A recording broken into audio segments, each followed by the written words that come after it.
नमस्कार साथियों, मैं डॉक्टर अमित रंजन एक बार फिर से आप सबका अपने YouTube चैनल बीपीएससी जोन पर स्वागत करता हूं। आज हम लोग जिस विषय पर चर्चा करने वाले हैं वह है 19वीं शताब्दी में खड़ी बोली का साहित्यिक भाषा के रूप में विकास। जैसा कि हम सभी जानते हैं, हिंदी जो है कई बोलियों का सम्मिश्रण है। इसकी उपभाषाएँ हैं, 5 उपभाषाएँ हैं: पूर्वी हिंदी, पश्चिमी हिंदी, पहाड़ी हिंदी, बिहारी हिंदी, राजस्थानी हिंदी, और इन्हीं की 18 बोलियाँ हैं। इन्हीं बोलियों में से एक है खड़ी बोली। खड़ी बोली के अतिरिक्त ब्रज एवं अवधी ऐसी 2 और बोलियां हैं जिन्होंने कालांतर में जो है कि भाषा का लगभग स्वरूप प्राप्त कर लिया था। उनमें साहित्य सृजन की अविरल परंपरा रही। ब्रज अवधी के बाद तीसरी जो बोली थी वह खड़ी बोली थी, जिसने कि डोमिनेंस प्राप्त किया और 19वीं शताब्दी में इसका जो है क्या है साहित्यिक भाषा के रूप में विकास हुआ। और इसने जो है बाकी अन्य बोलियों के ऊपर, ब्रज और अवधी के ऊपर अपना डोमिनेंस सिद्ध करते हुए हिंदी की ये सर्वप्रमुख बोली बन गई। और अब खड़ी बोली जो है हिंदी का ही पर्याय हो गई। तो हम लोग इस टॉपिक को 3 खंडों में देखेंगे। सबसे पहले तो खड़ी बोली की पृष्ठभूमि कि क्या 19वीं शताब्दी से पहले भी कुछ इसमें रचना हुई है या नहीं, इस पर संक्षेप में हम लोग 2-4 कवियों के विषय में देखेंगे। उसके बाद कौन से वे कारण रहे थे जिसने 19वीं शताब्दी में खड़ी बोली के विकास में महत्वपूर्ण भूमिका निभाई। और फिर ये जो विकास है 19वीं शताब्दी में, यानी 1800 से लेकर 1900 तक या 1801 से लेकर 1900 तक, इसको हम लोग 2 खंडों में देखेंगे: 1800 से 1850 तक और 1850 से 1900 ईस्वी तक। और इसी कड़ी में हम लोग देखेंगे कि किस प्रकार से किन किन संस्थाओं ने जो है, किन किन व्यक्तियों ने इसके विकास में महत्वपूर्ण भूमिका निभाई। इसे हम लोग 2 वीडियो में 2 पार्ट में देखेंगे। तो आइए शुरू करते हैं 19वीं सदी में खड़ी बोली का साहित्यिक भाषा के रूप में विकास। पृष्ठभूमि पर हम लोग देखते हैं कि खड़ी बोली यद्यपि कि 19वीं शताब्दी में इसने डोमिनेंस प्राप्त किया, इसका एक अधिकार स्थापित हुआ, लेकिन साहित्य सृजन, चाहे वह काव्य हो अथवा गद्य, इसकी परंपरा खड़ी बोली में बहुत पहले से ही चली आ रही है। अमीर खुसरो खड़ी बोली के पहले कवि, इन्होंने भी खड़ी बोली में रचना की। सिद्ध एवं नाथ कवियों ने जो अपनी रचनाएं की उसमें खड़ी बोली का बहुत ज़्यादा प्रयोग किया, चाहे वो सरहप्पा हो, सबरप्पा हो, लुइप्पा हो, कन्हप्पा हो या गोरखनाथ हो। नामदेव ने भी खड़ी बोली का प्रयोग किया। दक्षिण भारत के जो कवि थे उन्होंने अपनी रचनाओं में खड़ी बोली का प्रयोग किया, मुल्ला वजही इत्यादि। फिर मध्यकाल में हम देखते हैं कि कबीर ने खड़ी बोली का बहुत ज़्यादा प्रयोग किया। तो इस प्रकार से हम देखते हैं कि खड़ी बोली जो है वो पूर्व से ही प्रयोग होती आ रही है, गद्य एवं पद्य दोनों की भाषा के रूप में। लेकिन साहित्य की ये किसकी अविरल परंपरा जो है वह हमें 19वीं शताब्दी में ही दिखाई पड़ती है। तो पृष्ठभूमि यह रहा। तो आखिर 19वीं शताब्दी में ऐसा क्या हो गया जिसने जो है खड़ी बोली को, ब्रज को, जो 19वीं शताब्दी से पहले हम देखते हैं 19वीं शताब्दी तक कि ब्रज जो है वो जो है हिंदी की सर्वप्रमुख बोली थी, इस कदर कि वो भाषा का उसने स्थान ले लिया था।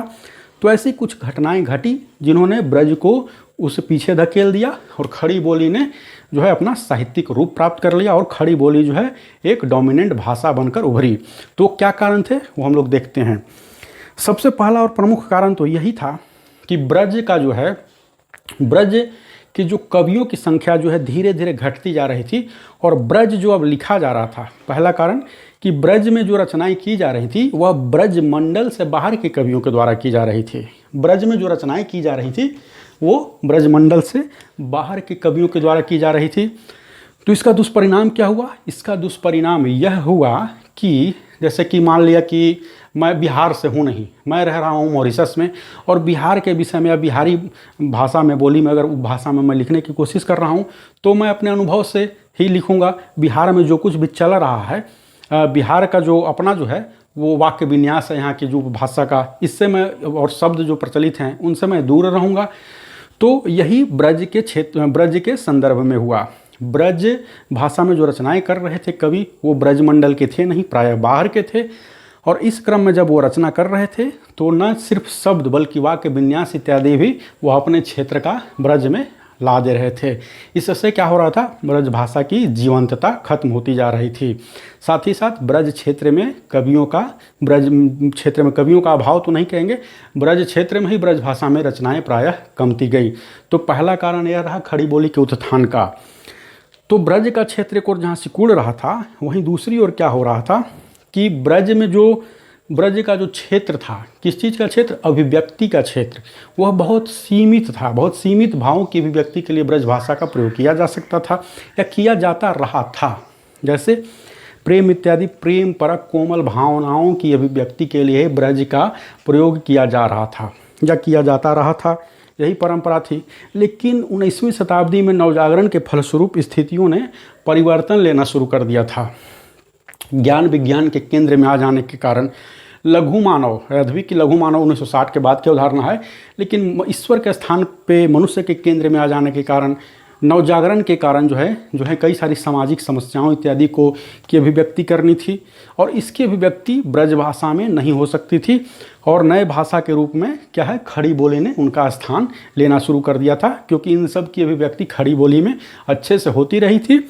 और गद्य की, जैसा कि हमने देखा, खड़ी बोली में प्राचीन परंपरा रही थी, यानी कि गद्य की खड़ी बोली में प्राचीन परंपरा होने के कारण ये जो सामाजिक समस्याएं हैं उनकी अभिव्यक्ति किसमें, ब्रज भाषा में हो नहीं सकती थी, क्योंकि उसके अभिव्यक्ति के क्षेत्र अत्यंत सीमित थे। तो खड़ी बोली ने उसका स्थान ले लिया। दूसरा कारण यह था कि ब्रज भाषा की अभिव्यक्ति का जो क्षेत्र है वो बहुत सीमित था। तीसरा कारण प्रेस का विकास। प्रेस का विकास होने से क्या हुआ, प्रेस का विकास होने से, जैसा कि मैंने दूसरे कारण में बताया कि उस समय जो है नवजागरण भारत में आ चुका था। नवजागरण का केंद्र उत्तर भारत में कई सारे बन रहे थे और नवजागरण से जुड़े हुए जो विषय थे वो आ रहे थे। इनको प्रेस के माध्यम से उठाया जा रहा था और प्रेस ने भी खड़ी बोली के विकास में महत्वपूर्ण भूमिका अदा की, क्योंकि ब्रज में उन सब विषयों को उठाया नहीं जा सकता था। तो प्रेस का विकास ने भी खड़ी बोली के उत्थान में महत्वपूर्ण भूमिका अदा की। अब है, और मैंने बताया गद्य की खड़ी बोली में परंपरा रही थी। उसके बाद है कि हिंदी, यही पांचवा कारण हम बता सकते हैं, चौथा कारण कि 19वीं शताब्दी में ही खड़ी बोली का विकास क्यों हुआ, क्योंकि यही वह समय था जब हिंदी पट्टी में या हिंदी क्षेत्र में क्या है, अंग्रेज अपना विस्तार कर रहे थे। इसी समय में 1800 से 1900 में हम देखते हैं हिंदी पट्टी में अंग्रेज जो है डोमिनेंस स्थापित करते जा रहे थे और अंग्रेजों ने अपने विचारों को प्रचार प्रसार के लिए कौन सा माध्यम अपनाया, उन्होंने जो है ब्रज को नहीं दिया, बल्कि इस क्षेत्र में उन्होंने देखा कि खड़ी बोली जो है वो उनके विचारों के अभिव्यक्ति के लिए, अपने जो है जो भी अगर उनको विचार थोपने हैं या जो भी है, तो उसके लिए उन्होंने खड़ी बोली को माध्यम बनाया। उनको लगा कि आम फाहम की भाषा जो है वो ब्रज न होकर खड़ी बोली है। तो अंग्रेजों की 19वीं शताब्दी में प्रसार का केंद्र वही हिंदी पट्टी था, खड़ी बोली का पट्टी था, और उन्होंने ब्रज के बजाय खड़ी बोली का प्रयोग किया और इसने खड़ी बोली के विकास में महत्वपूर्ण भूमिका निभाई। खड़ी बोली के विकास में हम लोग देखते हैं कि एक और कारण था ईसाई मिशनरी। 1813 के चार्टर एक्ट में हमने हिस्ट्री में पढ़ा भी है, क्या हुआ, ईसाई मिशनरियों को अपने धर्म के प्रचार की अनुमति मिल गई। तो इससे क्या हुआ कि वो अपने धर्म का प्रचार करने लगे और कुछ पुस्तकें छपवाने लगे, ओल्ड टेस्टामेंट इत्यादि का जो अनुवाद कर करके वो आम जनता के बीच बांटने लगे। और इसके लिए उन्होंने क्या किया कि खड़ी बोली में उनका अनुवाद कराया।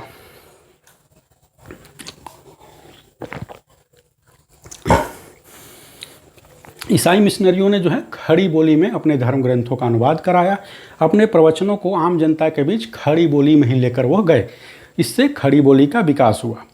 ईसाई मिशनरी जब अपने विचारों की अभिव्यक्ति कर रहे थे, अपने विचारों का प्रचार कर रहे थे, तो भारत में जो धर्म के लोग, भारत में धार्मिक लोग जो थे, हिंदू धर्म, मुस्लिम धर्म इत्यादि के जो लोग थे, उनको लगा कि ये उनके धर्म पर हमला हो रहा है। तो उन्होंने भी प्रतिधर्म सुधार किया। और क्या किया उन्होंने कि अपने धर्म की कुरीतियों को दूर करने के लिए इन्होंने अपना हिंदू धर्म की अच्छाइयों को दिखलाना शुरू किया, मुसलमानों ने अपने धर्म की अच्छाइयों को दिखलाना शुरू किया। और इसके लिए भी उन्होंने जो माध्यम चुना वो क्या था, खड़ी बोली को ही चुना। दयानंद सरस्वती का नाम आप प्रोमिनेंटली एक उदाहरण के रूप में देख सकते हैं। कहाँ के थे वो, मूलतः संभवतः गुजरात के थे दयानंद सरस्वती, या पंजाब के थे, मुझे ध्यान नहीं आ रहा है, संभवतः गुजरात के थे। लेकिन और वो क्या है, पहले संस्कृत में प्रवचन देते थे, लेकिन बाद में उन्होंने जो है अपने विचारों के अभिव्यक्ति के लिए, अपने धर्म के प्रचार के लिए, हिंदू धर्म की रक्षा के लिए उन्होंने खड़ी बोली को अपना लिया। तो इस प्रकार से देखते हैं ईसाई मिशनरियों के योगदान का भी योगदान रहा, साथ ही साथ जो भारत के समाज सुधारक थे, जो भारतीय समाज में कुरीतियाँ थे उन्हें दूर करने के लिए और अपने धर्म पर हुए हमले को दूर करने के लिए उन्होंने जिस भाषा का चयन किया वह थी खड़ी बोली। तो इस प्रकार से एक और कारण था कि इस समय स्कूल कॉलेज इत्यादि खुल रहे थे स्कूल कॉलेज खोल रहे थे तो उसमें जो पुस्तकें पढ़ाई जा रही थी उन पुस्तकों की रचना भी खड़ी बोली में की गई थी, गद्य में की गई थी और खड़ी बोली में की गई थी। इसने भी 19वीं शताब्दी में क्या है, खड़ी बोली के प्रचार में, प्रसार में, इसकी स्थापना में महत्वपूर्ण भूमिका स्थापित की। तो यह कारण था कि 19वीं शताब्दी में खड़ी बोली का जो है प्रचार क्यों हुआ, विकास क्यों हुआ, ये प्रमुख कारण थे। अब हम लोग देखते हैं 1800 से 1850 में वो कौन से लोग थे जिन्होंने खड़ी बोली के विकास में महत्वपूर्ण भूमिका अदा की। वैसे लोगों की हम लोग यहाँ पर चर्चा करते हैं। तो देखते हैं 1803 ईस्वी, एनसीईआरटी हिंदी साहित्य का इतिहास में एनसीईआरटी में लिखा हुआ है 1803, बाकी कई जगह आपको 1799 भी मिलेगा, 1800 भी मिलेगा। तो हम लोग यहाँ 1803 ही लेकर चलते हैं। 1803 ईस्वी में फोर्ट विलियम कॉलेज की स्थापना की गई और उसमें जो आचार्य बनाए गए थे वो जॉन गिलक्राइस्ट को बनाया गया था। जॉन गिलक्राइस्ट को आचार्य बनाया गया और इस कॉलेज की स्थापना के पीछे उद्देश्य क्या था कि यहाँ के जो प्रशासक वर्ग थे, यहाँ के प्रशासक वर्गों को यहाँ के लोगों, यहाँ के रीति रिवाज के विषय में प्रशिक्षित करना, यहाँ भारत के विषय में जानकारी देना। तो इसके लिए फोर्ट विलियम कॉलेज में हिंदी के प्राचार्य जॉन गिलक्राइस्ट आए और उन्होंने क्या किया, खड़ी बोली का ही सहारा लिया इसके लिए। और इस काम में उनके 4 मददगार थे और इन चारों ने जो है खड़ी बोली के विकास में महत्वपूर्ण भूमिका अदा की। और तो हम लोग उन चारों के विषय में देखेंगे और उनके खड़ी बोली के स्वरूप पर हम लोग एक एक करके चर्चा करेंगे। तो पहले थे इंसा अल्लाह खां। इंसा अल्लाह खां ने जो लिखा था रानी केतकी की कहानी, कई हिंदी की पहली कहानी भी कई लोग उसे मानते हैं। हालांकि अब नए शोध से सिद्ध हो चुका है कि हिंदी की पहली कहानी जो है माधवराव सिप्रे की एक टोकरी भर मिट्टी है, जो कि छत्तीसगढ़ मित्र नामक पत्रिका में छपी थी, अखबार में छपी थी। खैर हम लोग देखते हैं। तो फोर्ट विलियम कॉलेज की स्थापना 1803 में हुई। जॉन गिलक्राइस्ट हिंदी के आचार्य बने। उन्होंने कुछ लोगों की नियुक्तियां की। उन लोगों ने जो कार्य किए उसने खड़ी बोली के विकास में, 19वीं सदी में खड़ी बोली के विकास में महत्वपूर्ण भूमिका अदा की। अब हम लोग एक एक करके उनकी खड़ी बोली की विशेषताओं को देखेंगे। इसमें पहले हैं इंसा अल्लाह खां। इंसा अल्लाह खां की, जैसा कि मैंने बताया, सबसे प्रमुख रचना रानी केतकी की कहानी। इनका जो इन्होंने जो रचना की खड़ी बोली में, इन्होंने रचना की। तो खड़ी बोली की रचना के क्रम में इनकी जो मानदंड था, इनका जो थॉट्स था वो यह था कि मेरी जो खड़ी बोली है उसमें भाषापन भी ना हो और गंवारूपन भी ना हो। और यहाँ भाषापन से इनका तात्पर्य क्या था, ब्रज भाषा। यानी कि इन्होंने जिस खड़ी बोली में रचना की, आम फाम की भाषा जो इन्होंने ली, उसमें ब्रज भाषा के शब्दों से इन्होंने घनघोर रूप से प्रयोग किया। ब्रज भाषा के शब्द, वाक्य विन्यास इत्यादि इन्होंने अपनी खड़ी बोली से दूर रखें। साथ ही साथ जो है गंवारूपन, यानी इन्होंने देशज शब्दों के प्रयोग से भी अपनी दूरी बनाए रखी। इनकी जो भाषा खड़ी बोली जो थी वो कैसी थी, अलंकृत एवं मुहावरों से पटी हुआ करती थी। साथ ही साथ ये जानबूझकर उसमें काव्यात्मकता एवं लयात्मकता डालते थे। कई सारे आपको इनकी जो कहानी वगैरह पढ़ेंगे, गद्य पढ़ेंगे तो लगेगा कि ये गद्य नहीं पद्य है। जानबूझकर तुकबंदी एवं तुकांतता का आग्रह इनके गद्य में भी था। जैसे नैनों की सजावट, पुतलियों की लजावट, इस तरह की भाषा का प्रयोग करते थे। तो इनकी इंसा अल्लाह खां की खड़ी बोली कैसी थी, काव्यात्मकता थी, उसमें लयात्मकता का आग्रह था। वाक्य विन्यास भी इनके जो हैं वो फारसी ढंग के वाक्य विन्यास इनके हुआ करते थे। यद्यपि कि यहाँ पर ये ध्यान देने योग्य है कि फारसी ढंग का वाक्य विन्यास इनका हुआ करता था। यद्यपि कि इनको ब्रज भाषा से परहेज था, लेकिन ये अपने वाक्य विन्यास में फारसी भाषा से इन्हें परहेज नहीं था। फारसी ढंग का इन्होंने वाक्य विन्यास का प्रयोग किया। तो इंसा अल्लाह खां थे जिन्होंने खड़ी बोली की स्थापना में, 19वीं शताब्दी में इसकी साहित्यिक भाषा के रूप में स्थापना में एक महत्वपूर्ण भूमिका अदा की। उनकी खड़ी बोली का स्वरूप क्या था हमने देखा। दूसरे जो आते हैं वह हैं लल्लू लाल। लल्लू लाल ने कुल 14 रचनाएं रची, लेकिन ऐसा माना जाता है कि उन्होंने 14 रचनाएं रची, लेकिन 14 रचनाओं में जो है अधिकांश के वह सहलेखक थे या अनुवादक थे। इनको जो मूल रचना है वो प्रेम सागर मानी जाती है। लल्लू लाल की जो खड़ी बोली थी उसकी विशेषता क्या थी कि इन्होंने विदेशज शब्दों से घनघोर रूप से परहेज किया। इंसा अल्लाह खां को देशज शब्दों से परहेज था, लल्लू लाल को विदेशज शब्दों से प्रयोग था। इंसा अल्लाह खां जहाँ वो क्या कहते हैं कि भाषापन न हो, यानी ब्रज भाषा से इन्होंने क्या किया, ब्रज भाषा से इन्होंने अपनी दूरी बनाई। जबकि लल्लू लाल में जो है ब्रज भाषा का इनकी खड़ी बोली में मिश्रण मिलता है। ये ब्रज क्षेत्र के ही थे, ब्रज प्रदेश के थे, इसलिए ब्रज भाषा का इनमें मिश्रण मिलता है। तत्सम शब्द जो है इनकी रचनाओं में क्या है, प्रचुर मात्रा में मिलती है। तत्सम शब्दों से, जैसे कि इन्होंने बहुत सारे तत्सम शब्दों का प्रयोग किया लल्लू लाल ने अपनी खड़ी बोली में। इनकी जो प्रमुख रचना है वो प्रेम सागर, सिंहासन बतीसी और बेताल पचीसी है। अब जो तीसरे जो हैं इस दौर के, जो जॉन गिलक्राइस्ट के जो चतुष्टय थे, उसमें जो तीसरे हैं जिन्होंने खड़ी बोली के निर्माण में या विकास में जो महत्वपूर्ण भूमिका अदा की, वो है सदल मिश्र। सदल मिश्र कहाँ थे? ये बिहार के थे। यह जानना इसलिए ज़रूरी है कि जो जिस क्षेत्र का होता है उस क्षेत्र का प्रभाव उसकी भाषा पर अवश्य पड़ता है। जैसा कि हमने देखा लल्लू लाल जो हैं ब्रज क्षेत्र के थे, तो इनकी जो भाषा थी, खड़ी बोली थी, उसमें ब्रज का पुट था। लल्लू लाल बिहार क्षेत्र के थे, आरा के संभवतः आसपास के रहने वाले थे, तो इनकी जो खड़ी बोली है उसमें बिहारी पुट था। पूर्वी हिंदी का पुट इनकी सदल मिश्र जो है, सदल मिश्र की इसमें मिलता है। हमें बिहारी हिंदी का प्रयोग मिलता है। पूर्वी हिंदी का प्रयोग जो है इनकी खड़ी बोली में हमें अत्यधिक मात्रा में मिलता है। इनकी प्रमुख रचना जो है वो है नासिकेतोपाख्यान। 3 रचना इन्होंने लिखी, नासिकेतोपाख्यान, रामचरित्र और अध्यात्म रामायण। जैसा कि मैं बता रहा था ये बिहार के थे, आरा के रहने वाले थे, तो पूर्वी प्रयोग जो है इनकी खड़ी बोली में बहुत अधिक मिलता है।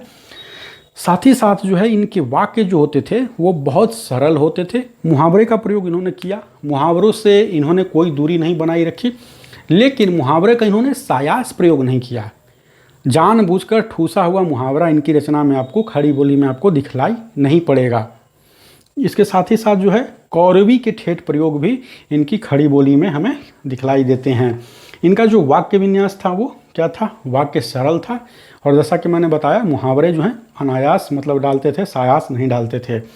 तो यह सदल मिश्र के खड़ी बोली का जो है क्या स्वरूप था वो हमने देखा। अब हम लोग आते हैं सदासुख। चौथे जो थे वो थे सदासुख लाल नियाज। सदासुख लाल नियाज जो है इन्होंने, इनकी जो प्रसिद्ध रचना है वह है सुख सागर। सुख सागर इन्होंने लिखी, और इनकी जो है खड़ी बोली में क्या था? पंडिताऊपन बहुत ज़्यादा था इनकी खड़ी बोली में। और इनकी खड़ी बोली में पूर्वी एवं पश्चिमी जो है हिंदी है, हिंदी का हमने कहा कई उपभाषाएँ थी, तो उसी में पूर्वी और पश्चिमी हिंदी, इन दोनों उपभाषाओं की जो बोलियां थी उनका सम्मिश्रण इनकी खड़ी बोली में हमें मिलता है। तो इस प्रकार से हमने देखा कि 1800 से 1850 के बीच में क्या है, 19वीं शताब्दी में खड़ी बोली की साहित्यिक भाषा के रूप में विकास करने में जो महत्वपूर्ण भूमिका है जिसने निभाई, आधार स्तंभ का जिसने काम किया, वह था फोर्ट विलियम कॉलेज। उसके आचार्य जॉन गिलक्राइस्ट एवं उनके साथी, 4 जो साथी थे, ये इन्होंने क्या है खड़ी बोली के विकास में महत्वपूर्ण भूमिका निभाई। अब हम लोग आगे देखते हैं। आगे है दूसरा कि 1800 से 1850 के बीच में खड़ी बोली को साहित्यिकता प्रदान करने में पत्र पत्रिकाएं, इस दौर में जो कई सारी पत्र पत्रिकाएं जो प्रकाशित हो रही थी उन्होंने भी महत्वपूर्ण भूमिका निभाई। पत्र पत्रिकाओं के संदर्भ में जब हम लोग पड़ताल करते हैं तो पाते हैं कि जो पत्र पत्रिकाएं प्रकाशित हो रही थी उसमें जो खड़ी बोली था उसका स्वरूप 2 प्रकार का था। एक वैसी खड़ी बोली थी जिसमें उर्दू के शब्द से परहेज था, दूसरी वैसी खड़ी बोली थी जिसमें उर्दू के शब्दों का समावेश था। तो कुछ पत्र पत्रिकाएं जिन्होंने खड़ी बोली के विकास में महत्वपूर्ण भूमिका अदा की वो थी 1826 में एक उदंत मार्तंड प्रकाशित हुआ था, 1828 में एक पत्रिका का प्रकाशन हुआ था, इसके साथ ही समाचार सुधा वर्षन का प्रकाशन हुआ था, और भी इस दौर में कई सारी पत्र पत्रिकाओं का प्रकाशन हुआ था जिन्होंने खड़ी बोली की। सुधाकर का प्रकाशन हुआ था। ये 4-5 जो पत्रिकाएं थी, बनारस अखबार का प्रकाशन हुआ था जिसके बारे में हम लोग आगे देखेंगे। बनारस अखबार हो गया, सुधाकर हो गया, समाचार सुधा वर्षन हो गया, और 1828 में बंगदूत हुआ। तो ये 5 पत्रिकाएं थी। इसके अतिरिक्त भी और पत्र पत्रिकाएं थी जिन्होंने खड़ी बोली के विकास में महत्वपूर्ण भूमिका अदा की। इन पत्रिकाओं का स्वरूप 2 प्रकार का था, जैसे मैंने बताया, एक खड़ी बोली में हिंदी, एक खड़ी बोली में उर्दू का शब्दों का प्रयोग, और दूसरा उससे परहेज। तीसरा हम लोग आते हैं ईसाई मिशनरियों का योगदान। हमने पहले भी देखा था कि ईसाई मिशनरियों ने जो है खड़ी बोली हिंदी के विकास में, उसकी साहित्यिक भाषा के रूप में स्थापना में महत्वपूर्ण भूमिका अदा की। अब उसको हम लोग यहाँ से विस्तार से देखते हैं कि ईसाई मिशनरियों ने कैसे योगदान दिया। तो ईसाई मिशनरियों ने क्या किया कि यहाँ के जो लोग थे, यहाँ के लोगों के बीच अपने विचारों के प्रचार के लिए, यहाँ के लोगों को अपने रंग में रंगने के लिए, यहाँ के लोगों को अपने ढंग में रंगने के लिए उन्होंने क्या किया कि सोचा कि पहले तो इनको ज्ञान का जो उन्होंने प्रकाश करवाना, ज्ञान फैलाने की कोशिश की। और उसमें इसके लिए उन्होंने दो काम किया। पहला क्या किया, पुस्तकों का प्रकाशन, दूसरा स्कूल कॉलेजों की स्थापना। पुस्तकों का प्रकाशन के साथ साथ स्कूल कॉलेजों की स्थापना। और इसके लिए इन्होंने क्या है, बुक सोसाइटीज़ की, अलग अलग शहरों में बुक सोसाइटीज़ की इन्होंने स्थापना की। आगरा हुआ, बनारस हुआ, इन सब जगहों पर इन्होंने बुक सोसाइटीज़ की स्थापना की। और क्या किया, पुस्तकों का प्रकाशन किया। और दूसरा, कई जगह जो है इन्होंने कॉलेज एवं स्कूल की स्थापना की। और पुस्तकों का प्रकाशन भी खड़ी बोली में किया। कॉलेज और स्कूल जो थे वहाँ पर शिक्षा का जो माध्यम रखा वह भी खड़ी बोली हिंदी रखा।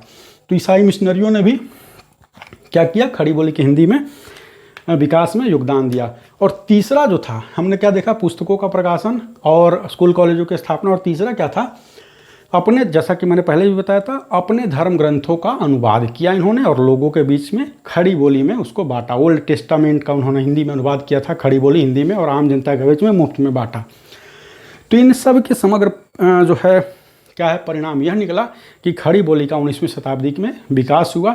जाने अनजाने इन्होंने भी, ईसाई मिशनरियों ने भी महत्वपूर्ण भूमिका अदा की। अब 1800 से 1850 के बीच हम लोग आते हैं, चौथा कारण या चौथी संस्था, व्यक्ति जिन्होंने खड़ी बोली के विकास में महत्वपूर्ण भूमिका अदा की, वह थे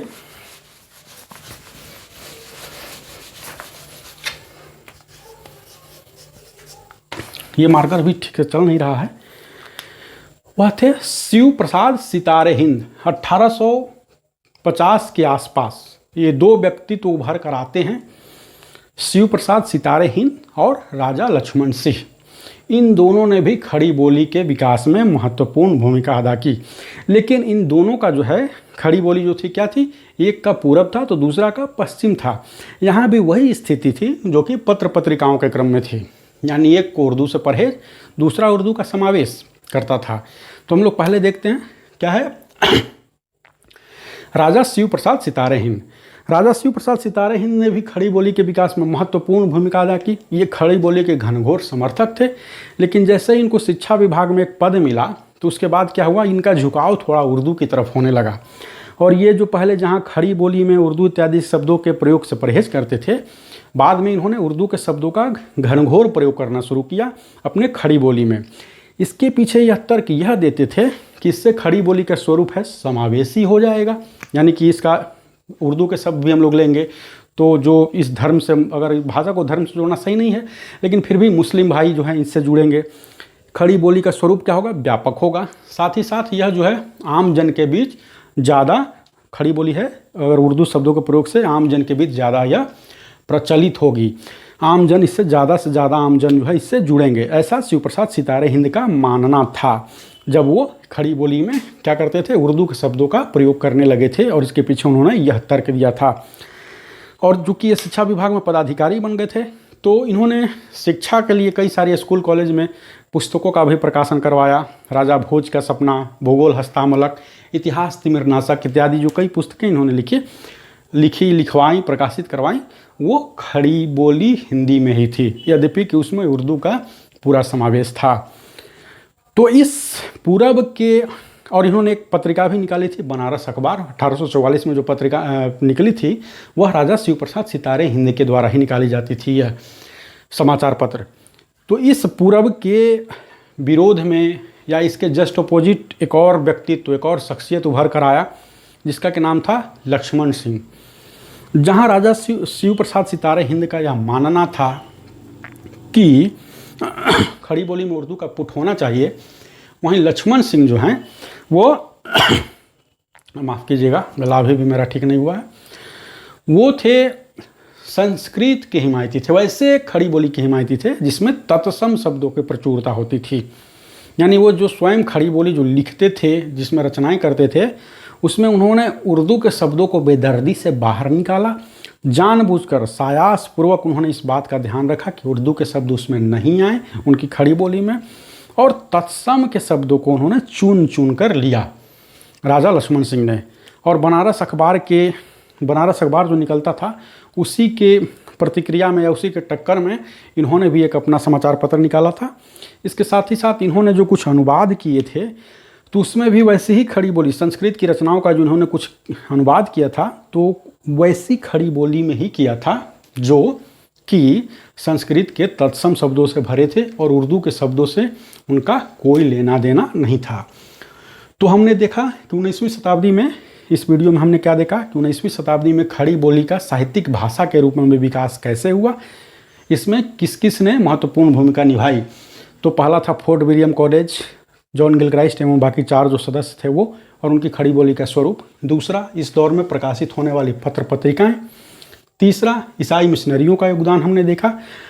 और चौथा, 1850 ईस्वी के आसपास जो 2 व्यक्तित्व, 2 शख्सियत जो उभर कर आए, उन्होंने भी खड़ी बोली के विकास में महत्वपूर्ण भूमिका निभाई।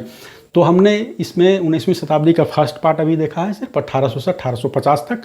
अब हम लोग वीडियो के दूसरे भाग में 1850 से 1900 तक देखेंगे कि किन किन शख्सियतों ने, किन किन व्यक्तियों ने, किन किन संस्थाओं ने खड़ी बोली को जो है सर्वोत्कृष्टता प्रदान करने में अपनी महत्वपूर्ण भूमिका निभाई। इसमें हम लोग भारतेंदु एवं उनके मंडल के विषय में देखेंगे। तो फिलहाल इस पार्ट में इतना ही। आई होप आपको यह वीडियो अच्छा लगा होगा। अगर अच्छा लगा होगा तो इसे लाइक करें, अपने दोस्तों को दिखाएं और मेरे चैनल को सब्सक्राइब करें। जय हिंद।